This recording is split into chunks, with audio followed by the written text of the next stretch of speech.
I got a mean matzo ball recipe that's going to just knock your socks off. Okay? All right. So, Peasach. A little bit last week. Okay? Last week we spoke about seasons. God creates windows, He creates apertures. Right? And these apertures all are an influence meant for us, right, in order to have a connection with God, right?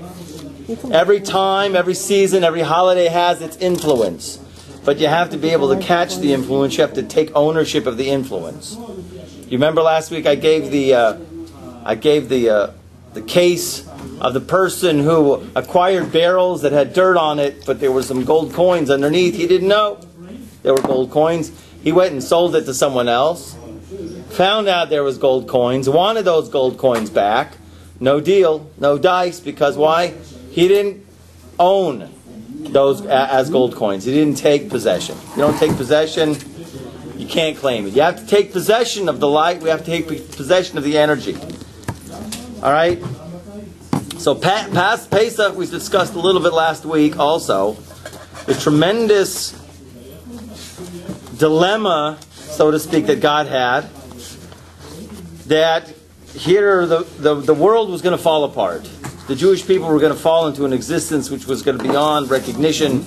The reshima, the impression of Judaism, of that they were a descendant of Avram Avinu, was going to fade from their hearts, and they would fade to a place where they would not be able to be redeemed. Hashem had to intervene. He didn't want to intervene. He didn't want to intervene because free will. Free will, as we know, is the most important ingredient in this creation.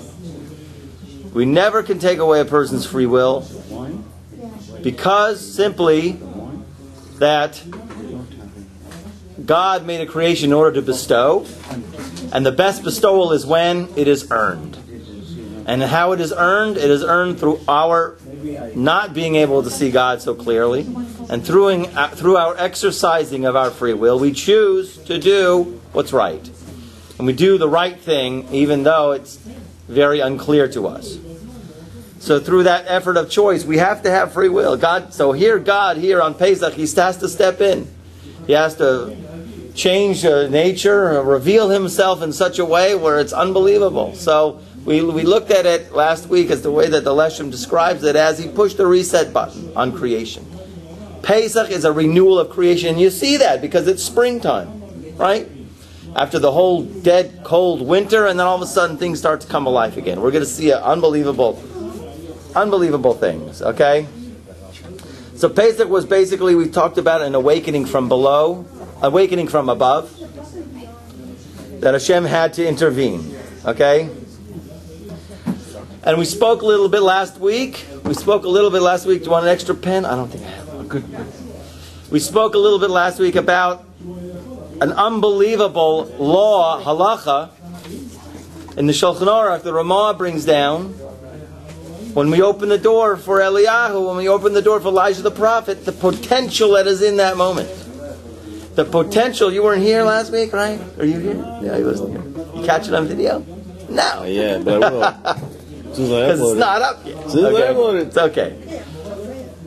So there's a point in the Haggadah where we open the door for Elijah the prophet. They actually open the door and they say, Shafoch hamatzcha el hagoyim, pour out your wrath upon the enemy. And they say at that time, because it's Leil Shimurim, it's the night that God watches over us. So therefore, since it's the night that God watches over us, we open the door, we say, Shafoch hamatzcha, pour out your wrath on the enemy. And on the merit of that emunah, Mashiach comes. Mashiach can come at that moment.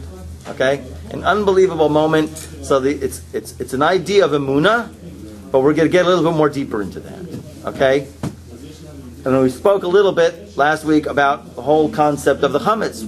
We're crazy getting rid of the chametz, driving ourselves crazy, every nook and cranny.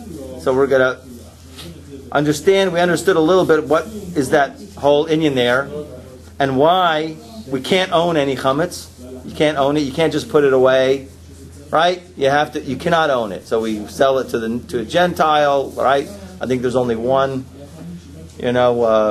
one Gentile probably in Houston that buys everybody's chametz. I don't know, but I know that was that in San Antonio, right? There was one guy. They'd sit him in the office. Now you're going to buy all this, and he's like, "Yeah, okay," right?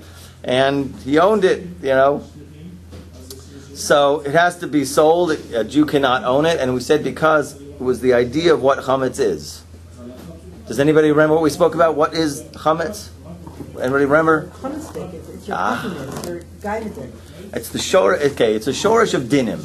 Okay, like we say, it is a renewal of creation. And when God went to renew creation, reset button, the reset button also has to activate the dark side. There has to be an element of evil also in there. So in order to eradicate or shed more of that evil, because really how it is if a person owns anywhere, he owns chametz, so it happens to be that chametz that he happens to own, right, with the, and how the spheres are aligned and everything, and the light shines on wherever it is and finds and makes it a radioactive egg that will give birth to something that will later grow into something out of control. It's like some. But we're going to discover a little bit more of that, okay, tonight. So we talk about the Gemara, the Masechta Pesachim in the Gemara. It begins. The first thing about Pesach is bedika, checking. That we have to check.